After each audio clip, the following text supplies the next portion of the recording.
Hi, everyone. Good afternoon or good morning, depending on where you're at. We're going to get started in just about a minute, but welcome, welcome.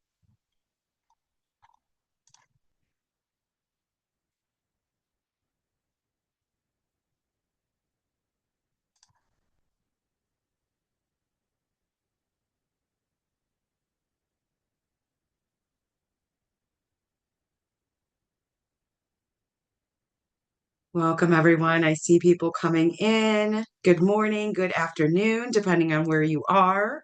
We are going to get started in about 30 seconds.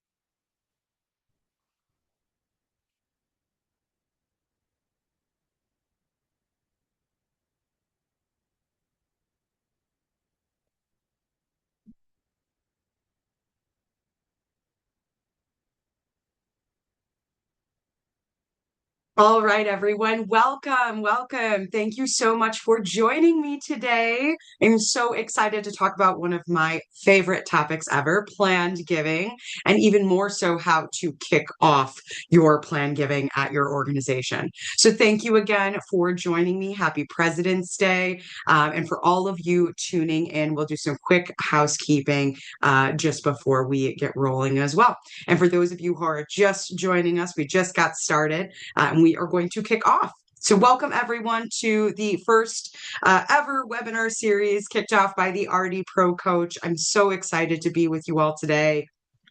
My name is Amy Sexton Stanislavski, and I've spent 15 years in fundraising, including directing teams that raised over $750 million annually.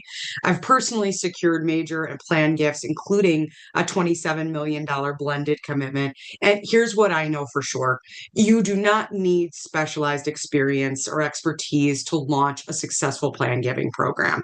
And today, in 90 minutes, we are going to build a complete plan giving program from the ground up. We'll talk about bequests, we'll talk about IRAs, we'll talk about beneficiaries, we'll talk about donor advised funds, life insurance, QCDs, everything that you need to start securing transformational legacy gifts. And here's the reality.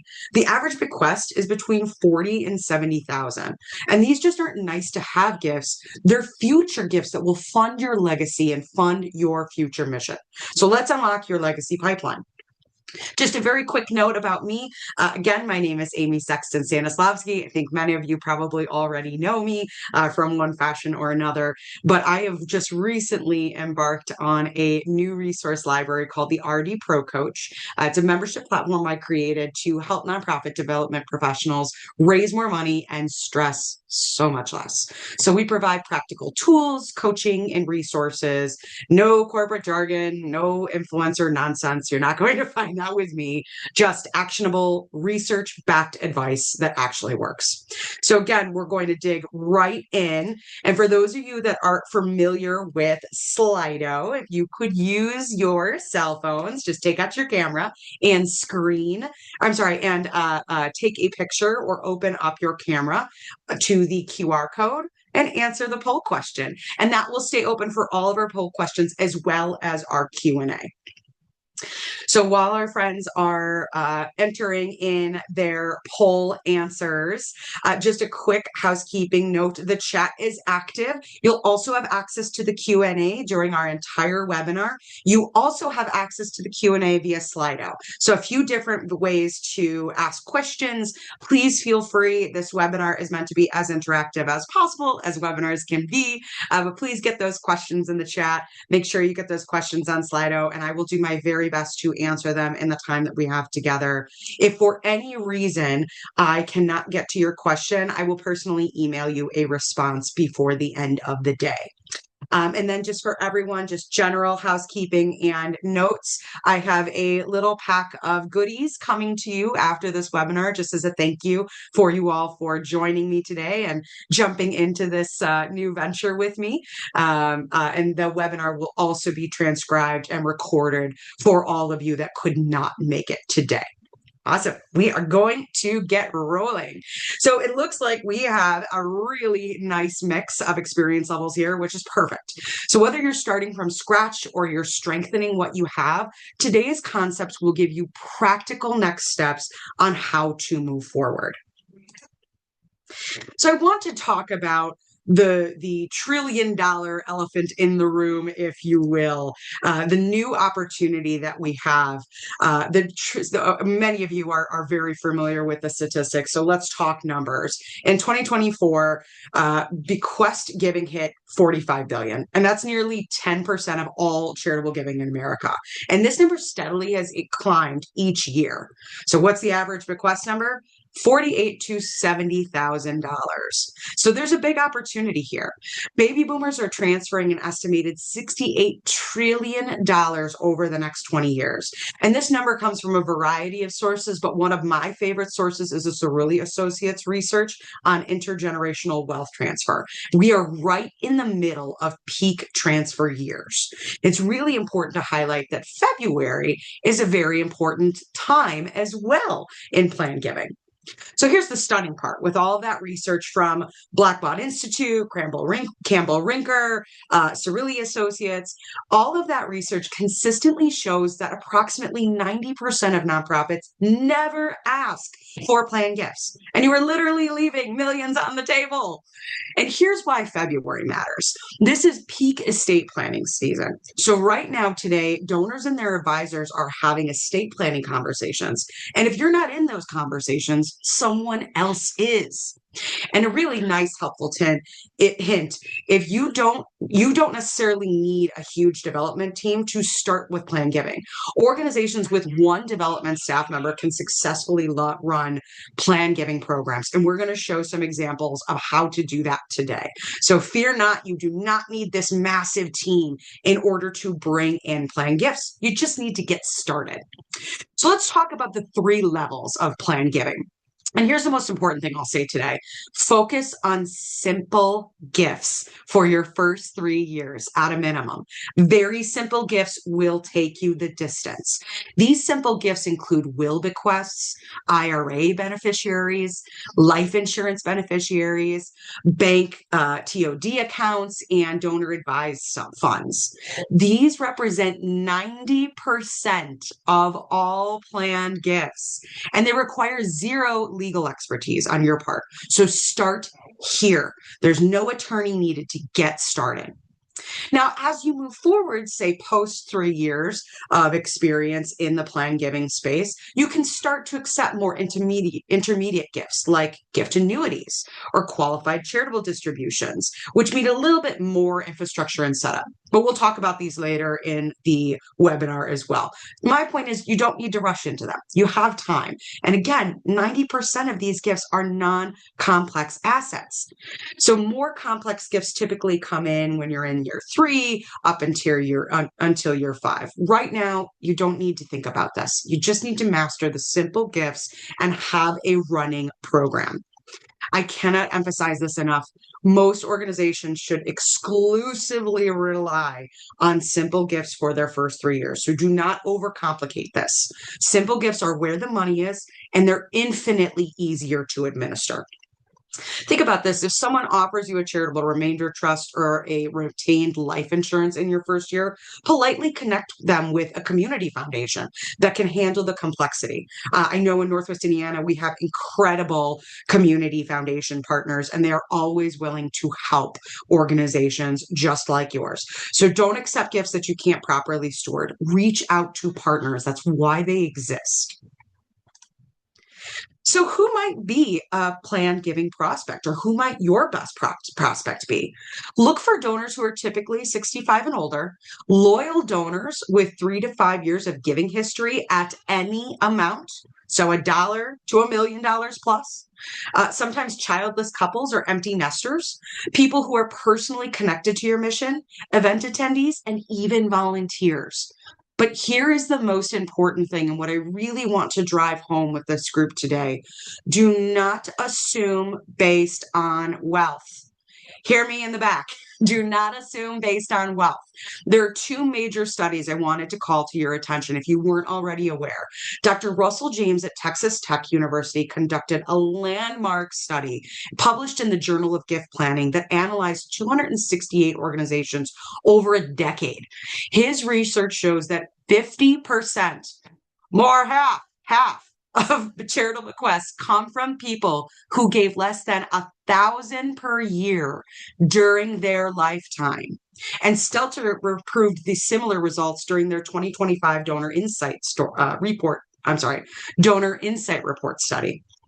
So your $25 monthly donor, they could leave you a $500,000 bequest. That volunteer who's been with you for 15 years, but only gives $100 annually, prime planned gift prospect. Loyalty and emotional connection matter infinitely more than current gift size when predicting planned gifts. Stelter and Dr. James's research consistently demonstrated that donor loyalty, measured by years of consecutive giving and volunteer involvement, is a far stronger predictor than wealth indicators. One of the tools I'll be sending you today is called the Plan Giving Prospect Scorecard. So that's a tool that will come to you via email after this webinar today. Take a look at that. It just helps you categorize potential donors that might be in your network, thinking about all of these different areas. And this is just one of the many tools in our resource library that are coming to you for free today for participating in this webinar. So when you're thinking about simple gifts, you want to get the basics down first. And here are 3 bequest types that you need to be able to provide. And the language is here for you. You are also going to get a bequest language template/sample that you can use at your organization as well. So the first is a percentage bequest. Like 5% of my estate is going to an organization, and the residuary, or what's left after all of the bequests, are going to my family, etc.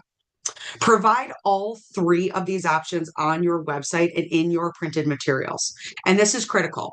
Attorneys need exact legal name and EIN. No abbreviations, no shortcuts. So I used one of my favorite organizations, Boys and Girls Clubs of America, here as an example. Boys and Girls of America, Inc., not BGCA.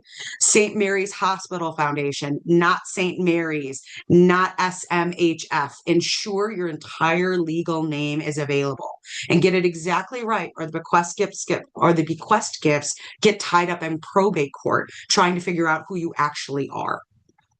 Your bequest language should be also dedicated. There should also be a dedicated web page so your donors can easily share the link with their attorneys. We're going to talk a little bit more about marketing later on, but make it copy and paste simple. No buried PDFs, no multiple clicks to get there. The URL should be something very easy and something very simple that your donors can use. We want to keep things simple. That's the easiest way to continue to build strong plan gift programs.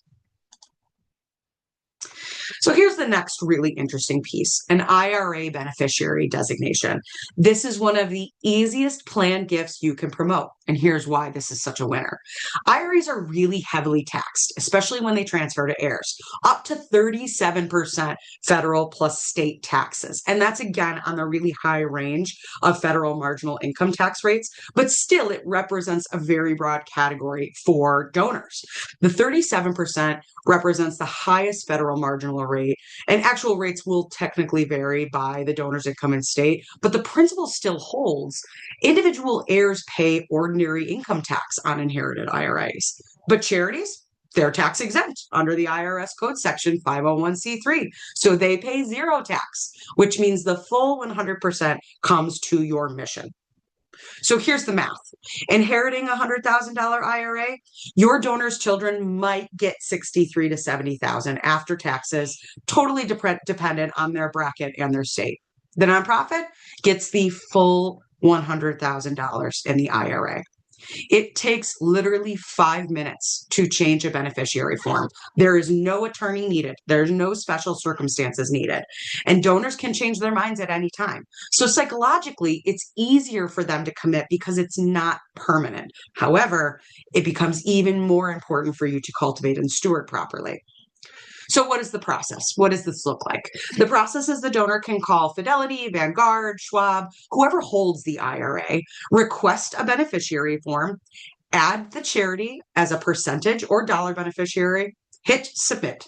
That's it. Return the form. Done. All finished. Beneficiary secured.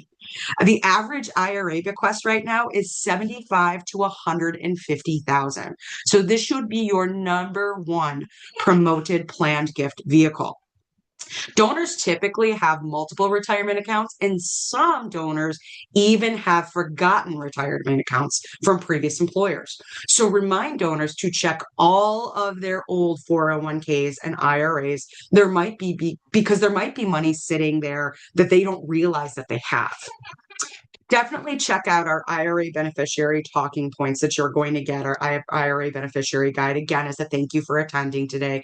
These documents will be emailed at the end of the session for anybody joining a couple of minutes late, but they really outline how you can talk to donors about this fantastic gift opportunity. Again, should be promoted as one of your number ones along with wills and bequests. So what's another simple gift? What are some other options that we can look at? Well, if we're talking about IRAs, we can quickly shift over to a qualified charitable distribution, otherwise known as a QCD. These are different from beneficiary designations. These are gifts that donors can make now from their IRAs while they're still alive. Now, here's what's changed, and here's what you need to pay attention to. When the Secure 2.0 Act passed in 2022, the required minimum distribution, meaning the distribution that you take from an IRA, now starts at the age 73 for people born between 1951 and 1959. And age 75 who were born 1960 or later. This is up from the age 72 threshold. But the QCD eligibility starts at 70 and a half. So this creates the perfect 2.5 to 4.5 year gap where donors can make QCDs before they're forced to take their RMDs. And that's huge. So how does this work? How does a QCD work? A direct transfer from their IRA to your charity up to $111,000 this year, or $220,000 for a married couple. This limit is indexed annually for inflation per the Secure Act. So verify current limits each year at irs.gov. The transfer counts towards their RMD once they hit 73, and it is completely excluded from taxable income. So this is why donors love this. Even with the higher standard deductions, many can't itemize. So QCDs give them a tax benefit without itemizing. It works with the standard deduction, which is why it is such a powerful gift. Now, here's another hint. December is QCD season. And many of you know on this call, December is one of the most important giving months of the year. Many donors wait until year end to max out their charitable deductions. So make sure you are promoting QCDs in those November and December emails. A very quick line item in the emails that are all going out, in addition to adding it to your pledge card, will make a huge difference. And again, we're going to really lean on what marketing looks like too later on in this webinar. So the next simple gift, life insurance. There are typically 3 major life insurance gift options that are more of the simpler variety. First, you can name your charity as a beneficiary, which is the simplest. Second, you can transfer ownership of a paid up policy and get the immediate tax deduction. Or third, you can buy a brand new policy with your charity as an owner. So here are the benefits. If the donor transfers ownership, they get a tax deduction now based on the policy's cash surrender value. They can create a much larger gift than they could afford in cash. And if they just make you the beneficiary, they can still change their mind later. So it's psychologically a little easier. Again, this is where cultivation and stewardship are going to be so important. This is perfect for donors aged 40 to 60 with grown children who don't need the insurance anymore, or anyone whose life insurance has expired. So here's a great example. A couple bought a $100,000 policy 20 years ago to protect their children. Their children are 35 and are financially independent. That policy costs them $0 now because it's all paid up. They transfer the ownership to you, get a tax deduction for the policy's cash value, and you get a $100,000 gift when they pass on. The typical gift range for life insurance is 75 to 150,000. And many people have small life insurance policies through work, like a $50,000 coverage policy that they never ever think about. Those are perfect for charitable beneficiary designations because they're not critical to family financial security and they give the donor an opportunity for some tax relief. So the next important aspect of plan giving, or the next important simple gift, is the transfer on death accounts. These are hidden plan gift opportunities that no one really talks about. So donors can add your organization as a transfer on death beneficiary. Things like bank accounts, investment accounts, CDs, money market accounts, basically any financial account. It's a very simple form, very similar to an IRA beneficiary designation. Typically takes about 10 minutes of time. There are no attorneys needed, and they can change them at any time, which again provides that psychological safety, if you will. So why does that matter? Assets transfer directly at death and typically skip probate entirely. So this is especially good for smaller accounts that are in that $10,000 to $50,000 range, where setting up a trust just doesn't really make sense for the amount of money within the account. And many donors don't even know this option exists. So you really want to promote this particular option alongside IRA beneficiaries. Have the same conversation. Have you thought about designating a beneficiary for your accounts? Have you thought about what your legacy looks like at this organization? There are lots of people that have old accounts or CDs sitting around that they really don't use. Maybe they opened an account years ago for a specific purpose or one that they inherited. And these are perfect for TOD designations because they're not operational accounts and they really don't intend for the account to hit the estate line or potentially support family once the person is gone. So I want to talk about another big elephant in the room, donor advised funds. And this elephant gets bigger every single day. Just recently in 2024, the National Philanthropic Trust shared that over $234 billion are in DAF assets. It's the fastest growing charitable gift vehicle in America. And here's the plan giving angle. Many donors have DAF accounts that they funded, but they haven't fully distributed. So these funds just sit there and you want to be a part of their succession plan. So there's three ways DAFs integrate with plan giving. The first is the donor can name their DAF as their IRA beneficiary. So you can name an organization tax-free transfer. The second is that they can make a bequest to establish or add to a DAF. And then the big one, they can name your organization as the successor charitable advisor or beneficiary of their DAF. So your marketing approach, what does that look like? If you have a donor advised fund, have you thought about what happens to those funds when you're gone? Consider naming us as a beneficiary or a successor advisor. If you have major donors who use DAFs heavily for their annual giving, they are prime candidates for this conversation. They're already philanthropically sophisticated and comfortable with plan giving concepts. They need to be some of the first people that you speak to. In our resource library that comes out on March 1st, we have a ton of templates and usable tools around connecting with DAF donors for plan giving conversations. So just a quick recap. We've covered bequests.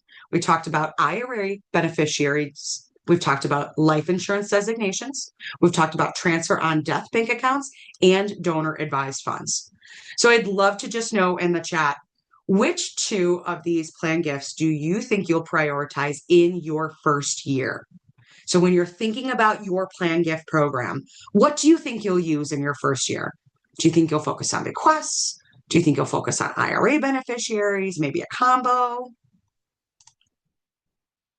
Bequests and IRAs. I love it, Candace. Great idea. All of the above, Stony. Got it. Zanetta, life insurance and bequests in the will. Absolutely. Jane, bequests and DAFs. Yes, yes, yes, yes. Great choices. I'm seeing a lot of DAF IRA. I love that.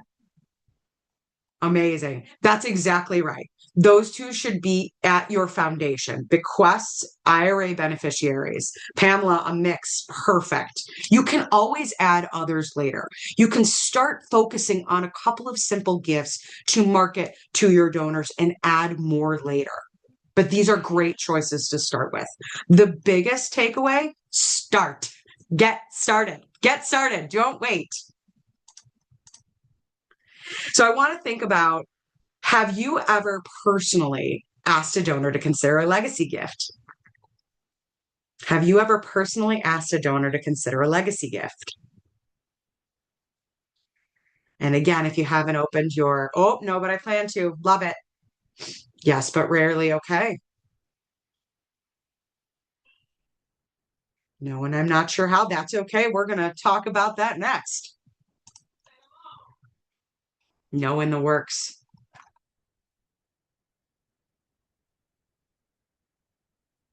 Yes, regularly. Okay. All right. Our yes regularlies are going to have to come into the chat and give us some helpful hints as we go through this next section.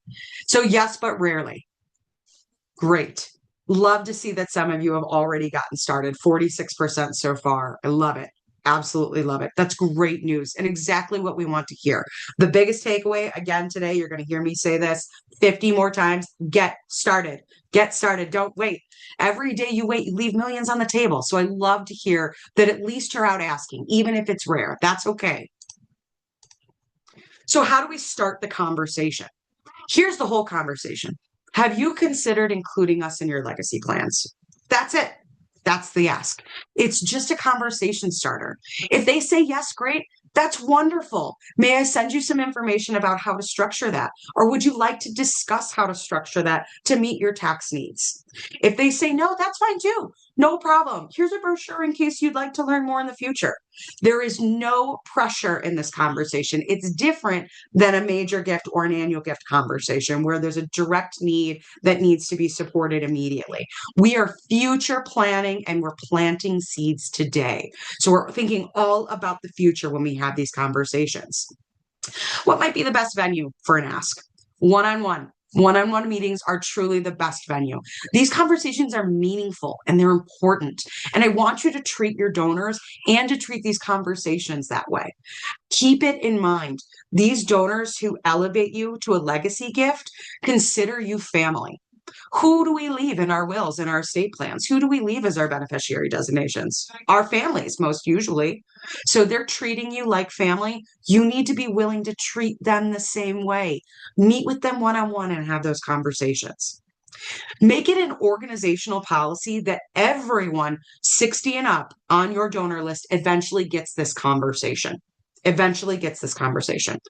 you can make that a strong policy and integrate that into your cultivation calendar, you are going to see that pay off in dividends. And I have a really, really incredible example to share with you later. Many people will actually say no to the first time you ask because typically they haven't thought about it. That's a more common response than you might think. It's completely okay. The biggest thing you're doing with these plan giving conversations is creating awareness. So 3 to 5 years later, when they're meeting with their attorney to update their will, they will remember that you asked them and then you're in the will. Now, a really important, helpful hint here is you need to practice this conversation because it does not come easily. As some of you may find with annual asks or event asks, it may not roll off the tongue as easy if you haven't practiced. So a really great practice is to practice with a few board members until it becomes natural. They typically are your first gifts in with legacy building or with estate planning building anyway. So this meets two needs. First, allows you some practice in a less high stakes scenario, and it allows your board members to consider giving a legacy gift for an organization that they are so deeply tied into. So most development professionals are scared of this ask because they've never practiced it in a safe environment. If you can do this with your board member 5 to 10 times, it will begin to feel easy. And it should. It's a conversation. It's a two-way street. You're just informing the donor that these options exist and that you're available to accept these gifts and help them through the process. So when we are thinking about marketing these plan gifts, marketing requires consistent presence, not aggressive selling. This is not an aggressive sale. It's consistent presence. It means that you are sharing information about your legacy program or your founders program regularly on every single piece of information that goes out to the public. So some really essential materials that you absolutely need to have as part of your marketing plan. First is a website page with very simple sample bequest language, which again, you'll get as a thank you for attending today. A printed brochure, potentially a bequest society information if you're thinking about leaning into honoring your donors, which is a great idea. A language sheet that donors can share with their attorneys to just share a little bit more information about what kind of options are available and more information about your organization. It also requires ongoing promotion. We're going to talk about this in the next slide a bit more, but quarterly newsletter articles, annual report recognition sections, 2 to 3 email campaigns per year, mentions at events, social media, you name it. It requires consistent presence. So the key message to repeat everywhere is that this is easier than you think. Most people believe plan giving is complicated and it's in lawyer speak. Your job is to demystify it. Show them it's as simple as checking a box on a beneficiary form or adding one sentence to their will. Some marketing mistakes that you really want to avoid. First, don't make it morbid. Don't talk about when you die, when you expire. Don't use words like that. Don't overcomplicate it either with trust and estate planning jargon. You don't need to have lawyers speak. Don't guilt trip people. And finally, don't cheap out. Create a nicely designed piece that donors can share with their advisors that have all of the information in it that they can easily have readily available for those meetings. What does work? Make it inspiring. Talk about their legacy. Talk about their impact on the organization. Talk about their longevity with the organization. Keep it simple. Just 5 minutes to include us in your will. And focus on the donor's value and what they care about. And again, we've talked about consistent and persistent marketing. So quarterly, you need to be getting out newsletter articles featuring plan giving options. Talk about some of those different options that we talked about today. You're going to get a copy of this webinar so you can immediately plug and play. Talk about the Legacy Society if you're opting to move into that direction. Talk about impact stories of plan gifts that you've received and how they've made a difference for your organization. Think about 2 to 3 times annually pushing out a specific email campaign explaining some of these simple plan gifts. Talk about IRA beneficiaries. October is a great month to do this. QCDs in November, and then part of your year-end planning in December, which should include both of those. And don't forget, February is a very important month for tax planning. So a great opportunity would be to get an email out in February every year talking about the honor of leaving a bequest to an organization. And then finally, monthly. Once you get a little bit more sophisticated and you start leaning in, think about celebrating your legacy donors who have committed. Think about maybe quick estate planning tips or the ease of making commitments. Again, simplicity is the takeaway here. Keep it simple, keep it focused. And since we're talking a little bit about marketing and honoring, I want to lean a little bit more on creating a bequest society or legacy society. It's a simple recognition program for people who have made planned gift commitments. And the benefits are you honor these donors publicly, which encourages others to join. You build community among legacy donors, and it creates natural cultivation opportunities like an annual legacy breakfast or a tea. Now, the requirement is they need to have a documented planned gift commitment. Could be a bequest, could be a beneficiary designation. Any of those gifts will work, and they need to notify you in writing. That's it. Those are the only qualifications. The recognition looks like listing them in your annual report with their permission, of course. You can also consider hosting an annual event that's just for them. You should also consider offering naming recognition opportunities if it's appropriate and send them periodic updates on organizational impact. But again, I want to stress, do not overcomplicate this. Simple is better. Simple means the plan gets done. Host an annual tier breakfast, share impact stories, thank them profusely. And this recognition motivates other people to join and thanks your donors in a continued stewardship way that allows you to retain access to that gift. You can really name this group anything you'd like: Heritage Society, Legacy Society, Future Fund Society, maybe something specific to your mission, Legacy Society, but make it meaningful and connected to your mission. Those are the two big focuses when you're thinking about creating a Legacy Society. Now, here's another helpful hint. Let people join your Legacy Society anonymously if they would like. Some donors are really private about estate planning, and that's okay. Track them internally, but always respect their privacy publicly. Always, always ask permission before you list names in annual reports or any other materials.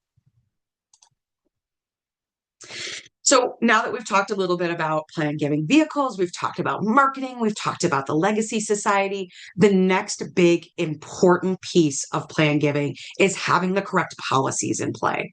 You must have the correct policies before you launch plan giving. Do not skip this step. You absolutely need that. And here are some essential gift acceptance or some essential gift policies. The first is a gift acceptance policy that outlines what you will and what you will not accept. The second is a recognition and naming policy. This recognizes the levels and rights associated with any naming opportunities that you create. That includes naming opportunities created in your Legacy Society. The third is an endowment spending policy. So if you're creating endowed funds, you want an understanding of how those endowed funds operate with your finance committee. And then finally, the bequest society criteria. So what does that membership requirement look like? How does it operate? You can also outline the naming opportunities within this policy as well. So another hint, your gift acceptance policy, as well as these other policies, have to be board approved and reviewed annually. So at least once a year, these policies need to be approved and reviewed by your board. This isn't just a this is a governance document. It's not just a development document. So it's very important that these stay up to date, and it's critical that they get reviewed regularly. For those of you considering a membership to the RD Pro Coach, our resource library does have a full kit of all these policies, as well as many more listed for your needs. So we've got lots of templates, we've got lots of examples on how to use them, but the idea is that you can download these resources very quickly and apply them to your needs. So one of the biggest policies that you need to have outlined in the gift acceptance area is what you will not accept.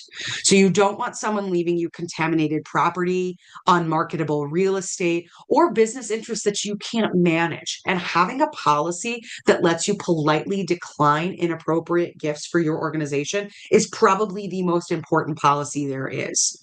Some examples of what to decline, we talked about, again, contaminated property, maybe requiring environmental cleanup, potentially unmarketable real estate you can't sell, business interests that you don't have an expertise to manage, or complex obligations without organizational capacity.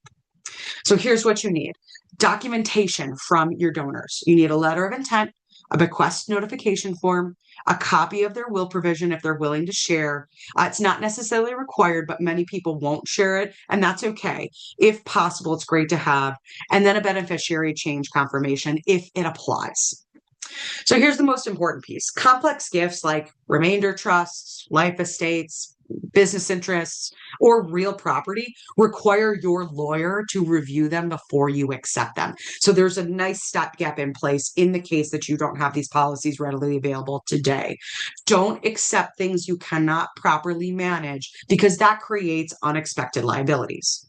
So a great example of this, a $2 million commercial property bequest sounds great until you discover that the property requires $500,000 in contamination cleanup.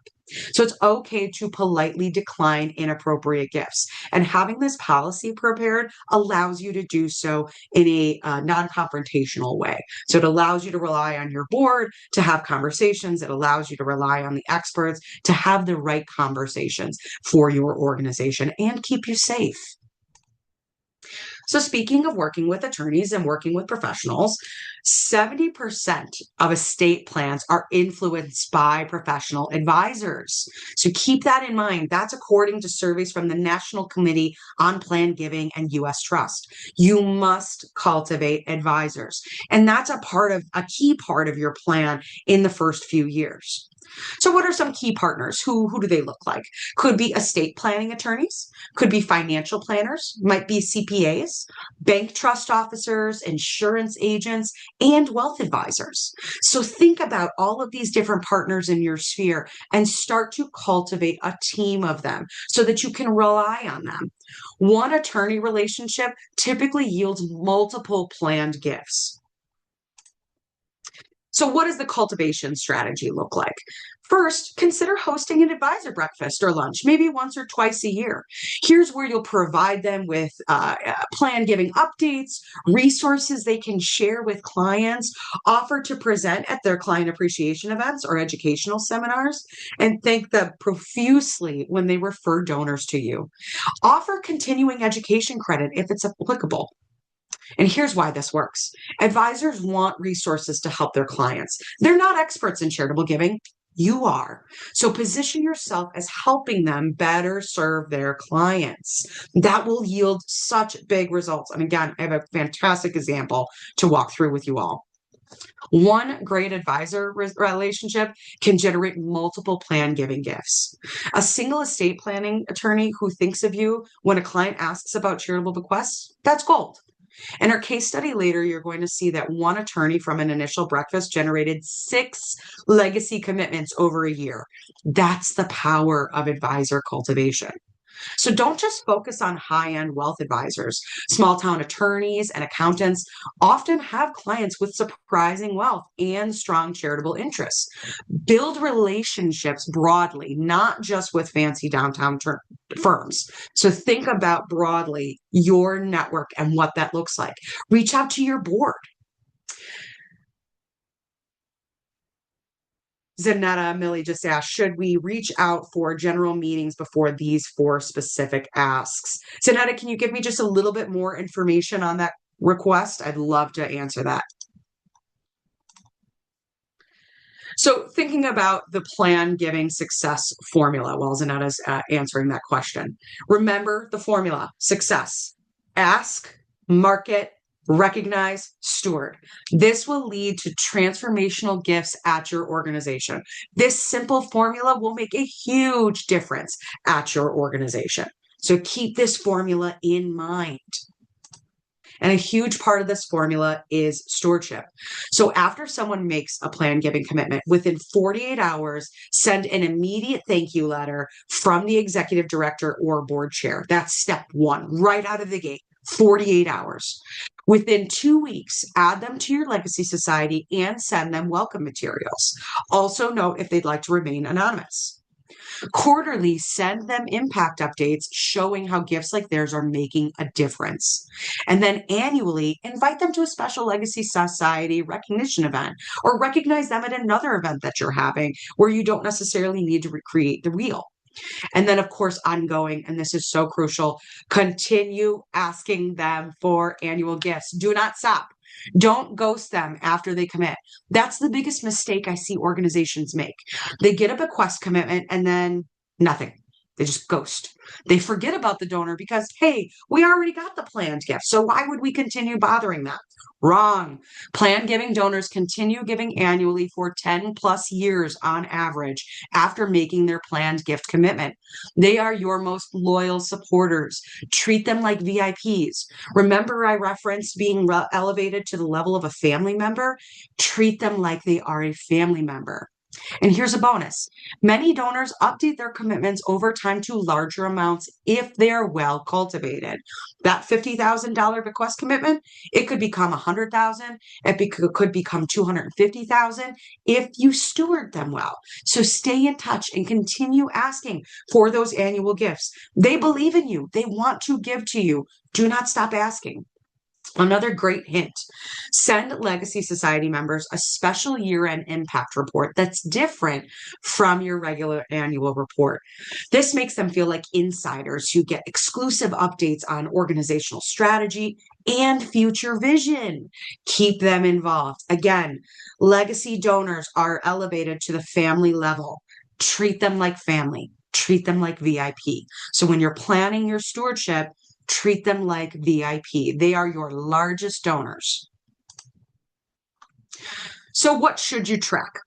We've talked about how to secure legacy gifts. We've talked about having the conversation. What do key performance indicators look like, or KPIs?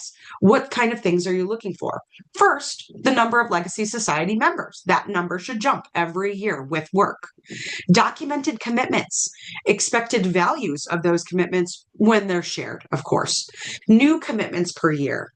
Advisor partnerships that you've established, and marketing touch points that you've completed. A realistic expectation based on Pantera's benchmarking data, and that source is linked below. You'll also get a copy, again, of this webinar for those who have not been on the whole time, that you can click these links and refer to the sources. But Pantera's benchmarking data shares that in year 1, you can expect 3 to 10 commitments on average. In year 2, 10 to 20 commitments. And then in year 3, 50 to 30 commitments. Now, these numbers scale with organizational size and marketing consistency. If you are not consistent, you will not see these results. So that's a critical mindset shift. Remember that planned gifts realize 5 to 20 years after the commitment is made. You are building a pipeline, so you cannot expect immediate cash. The median time from program launch to first bequest realization is typically about 5.25 years, according to Pantera's data. But here's the truth. 5 years from now, you'll receive your first bequest and you'll be so glad you started today. Organizations that don't start plan giving programs always wish they had started a decade earlier when they finally realize how much money's been left on the table. The other nice hint is you can use your CRM to create a planned giving pipeline report. Track expected values by year of likely realization based on the donor's age. This helps you forecast future revenue and makes a case to your board that this is future operating budget, not bonus money. This is planned, precise execution of marketing plans to obtain future dollars, not bonus money.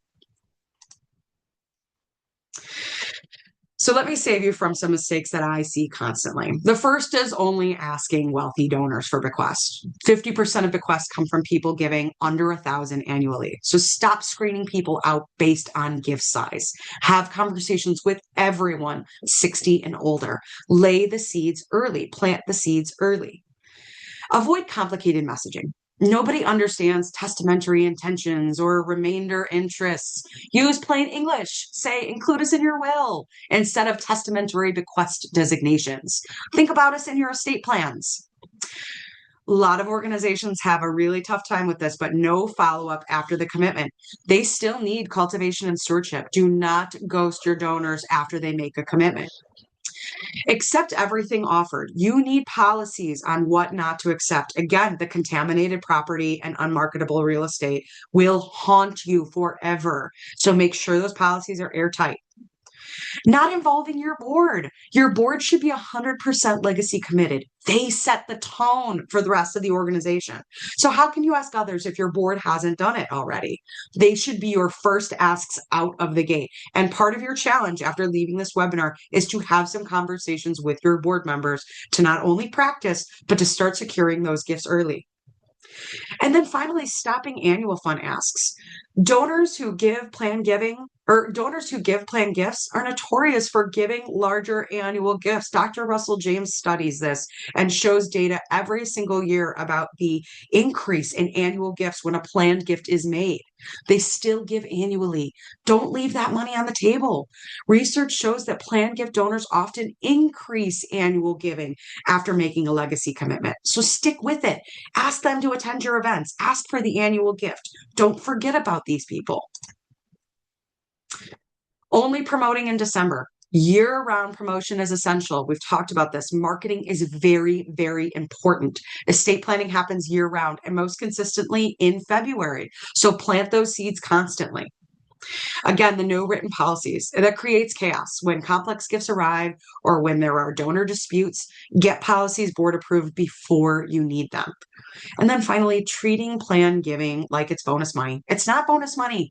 It's future operating budget. So plan for it, forecast it, budget for it. Each of these mistakes can cost you gifts. So review your program against this list today and start fixing what's broken. It's the easiest initial step to make. Your plan giving journey starts today. It starts with this webinar. So start simple. Think about some of those more simplistic requests. Focus on bequests. Focus on IRA beneficiaries. Think about life insurance gifts or transfer on death accounts for your first 3 years. Commit to that first. Build your policies. So get those policies airtight, get them board approved as fast as you can to protect your organization. Market year-round. Consistent, persistent marketing makes a difference in plan giving. Steward intentionally. Again, build a legacy society. Consider special events or exclusive updates. Never ghost donors after their commitment. They are your most important VIPs, right alongside your biggest donors. And then think about long-term. Plan giving is a marathon. It's not a sprint. It typically requires just a small subset of hours over the course of the year to continue marketing and building conversations, and it yields massive dividends 5 to 20 years down the road. Your mission deserves a sustainable future, and your donors want to create lasting impact, so start today. Don't wait. Do not wait.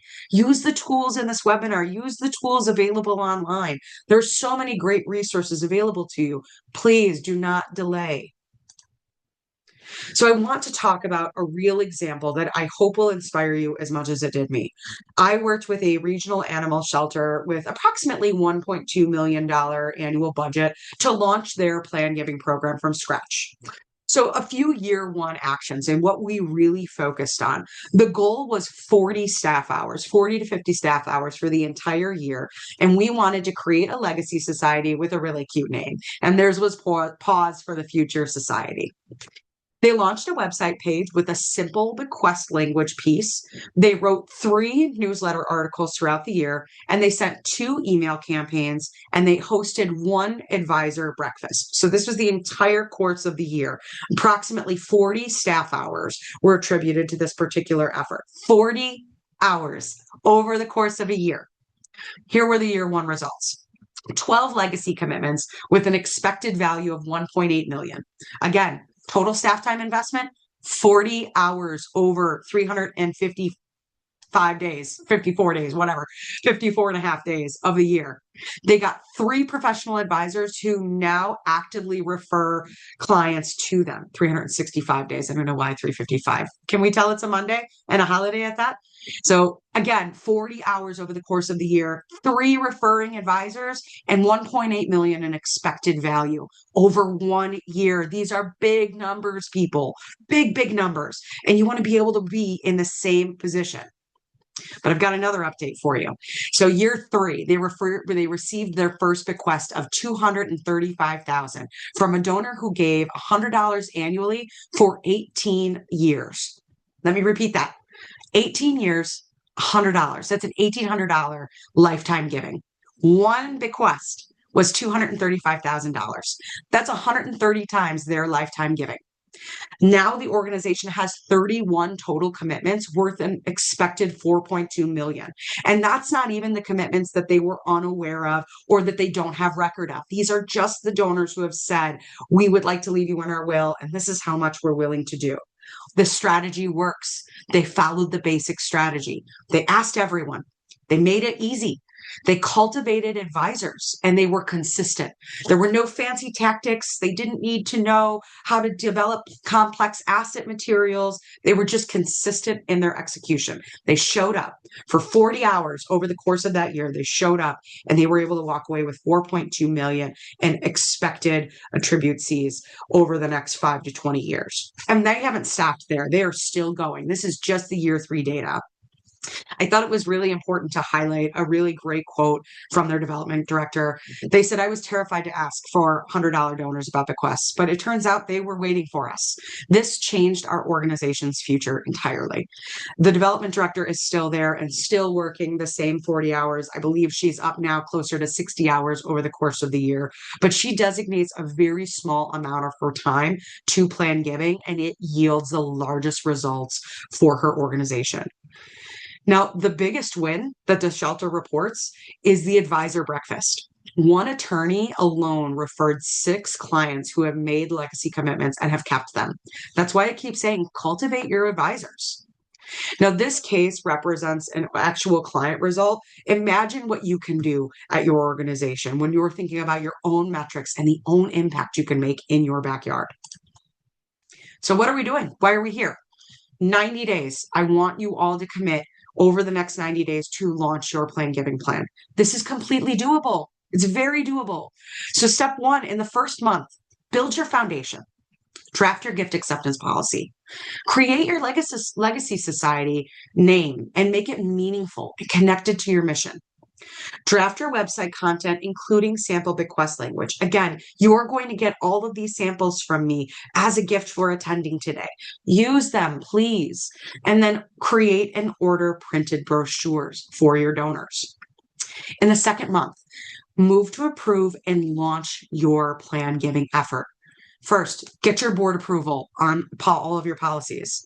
Send your first email campaign to donors 60 and up. Train your board on how to have planned giving conversations. They might not be ready to share that information, but it arms them in the case that that conversation does come up eventually when you start marketing more. And then in month 3, move to promotion and cultivation. Host your first advisor's breakfast or lunch or coffee, whatever works. Publish your first newsletter article. Start having planned giving conversations with your donors. Start at your board level and track your first commitments. If you can do this over 90 days, you'll receive your first bequest in 3 to 7 years on average based on industry data. The organizations not starting today will desperately wish they had when they need the money, especially now that we're in this massive wealth transfer. Start now. Build your pipeline. Future you will be grateful. And if 90 days feels too fast, stretch it to 120 days, but don't stretch it to someday. Someday is not a plan. Set actual deadlines and hit them. Focus on creating small incremental steps to build your program. It will yield dividends. So wanted to highlight just a few things that were available if you opted to look at the RD Pro Coach membership in March. First is this complete plan giving toolkit. So in addition to all of the resources you're going to get today from this webinar, this is a complete plan giving toolkit worth literally $10,000 plus in consulting deliverables. It's got all of your policies and procedures in it, including your gift acceptance policy, your bequest data, your donor materials like bequest language guides, IRA talking points, QCD communications, and life insurance guides. It's got some prospect management tools, including scorecards, and then 10 different conversation scripts with various scenarios.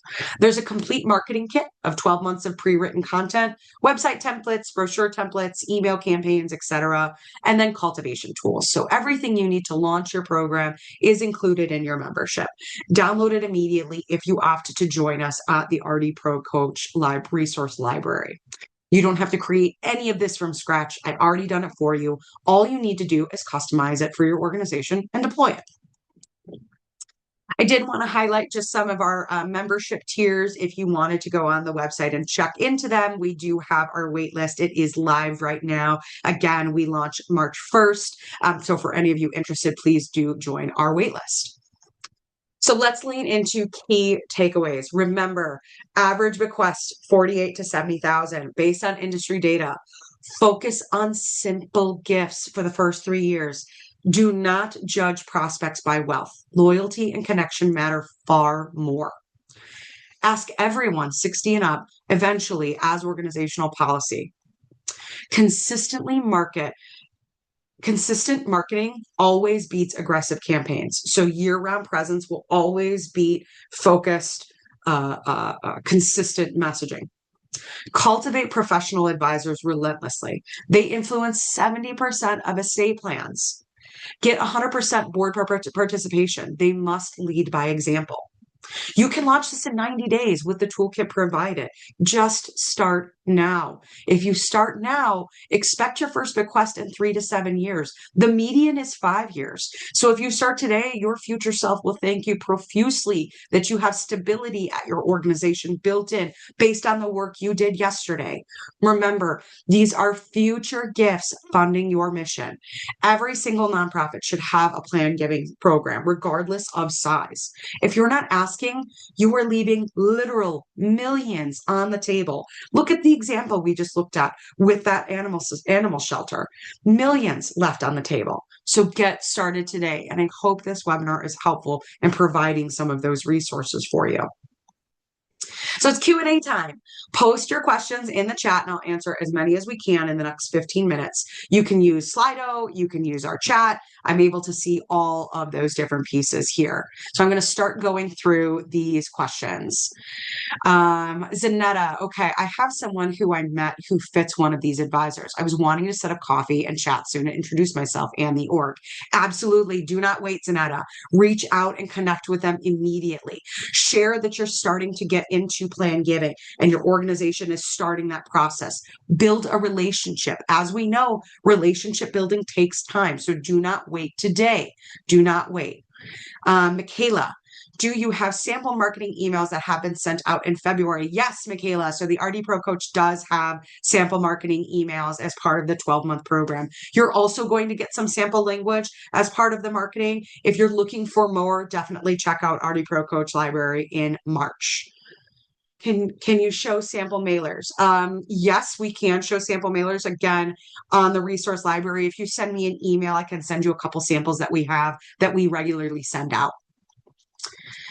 A board member wants to role play with us in a few weeks. Can you give us an example of how you would start the conversation with deeply invested board members? Do you start by sharing what you're trying to accomplish, or do you ask open questions about what they want their legacy to be?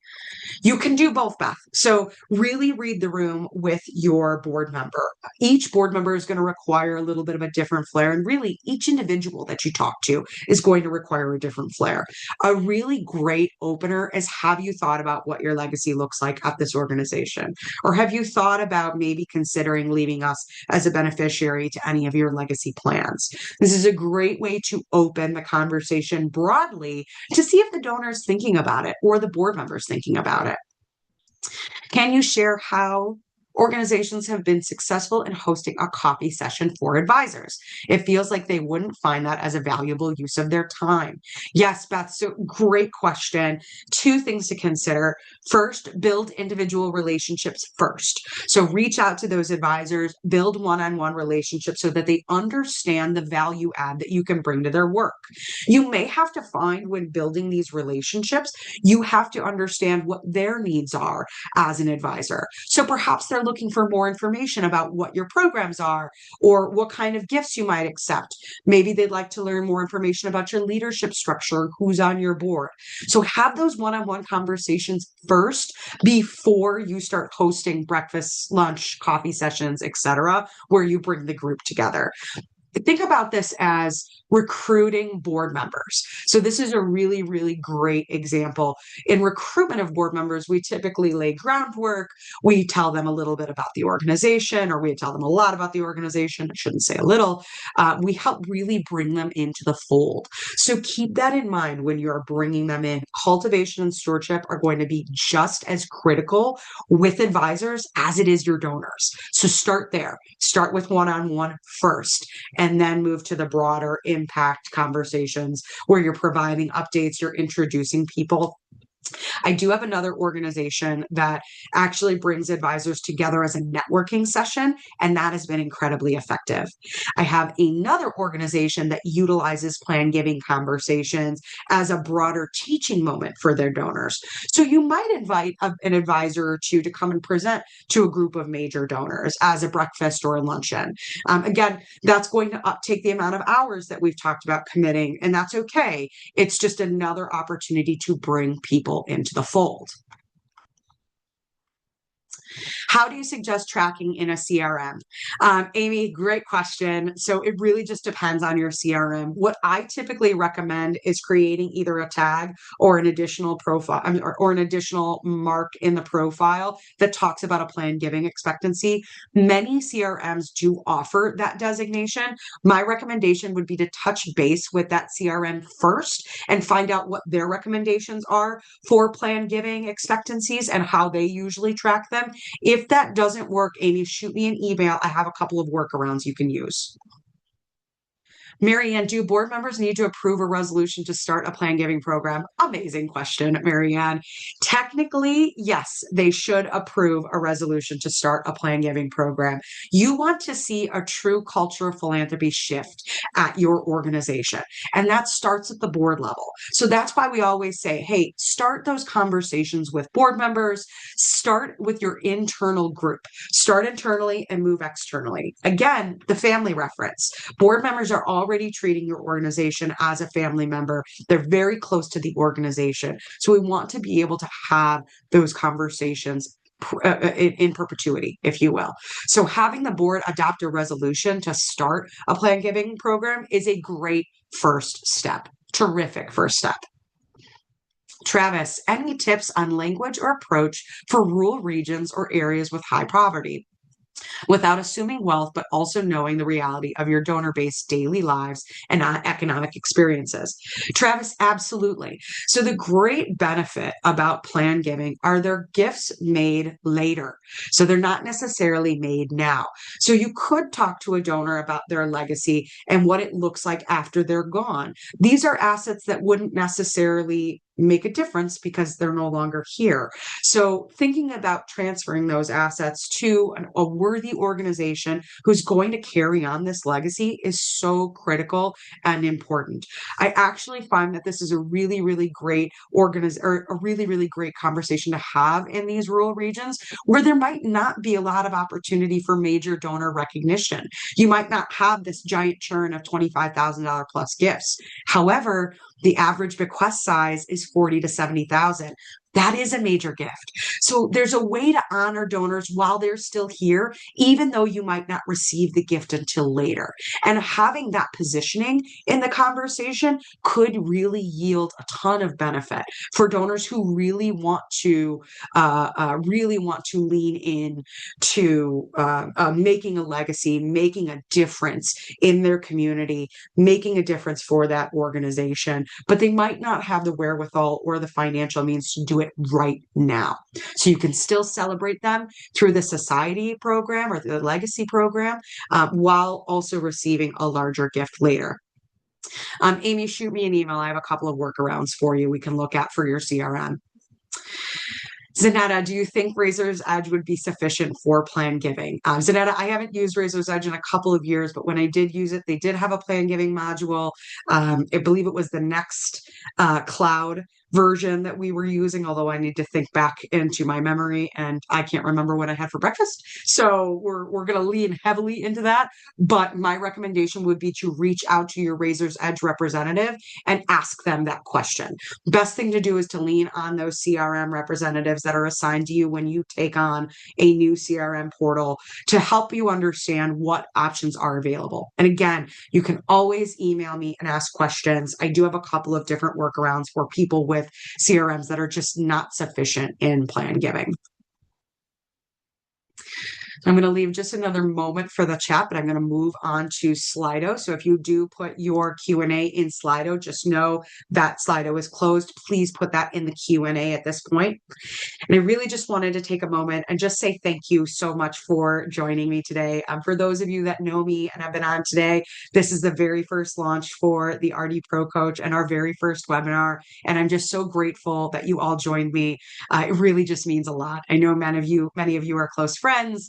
Many of you were referred by another close friend or maybe saw my email that went out. I'm just so grateful. Please stay on our mailing list. Our webinars are free. Hopefully you enjoyed today. And the next step would be to download that complete toolkit that you'll get from me via email. Again, it will come via email. You don't have to do anything. I will send it to you all via email. You'll also get a recording of this webinar as well as the slide deck. As again, a thank you for joining today.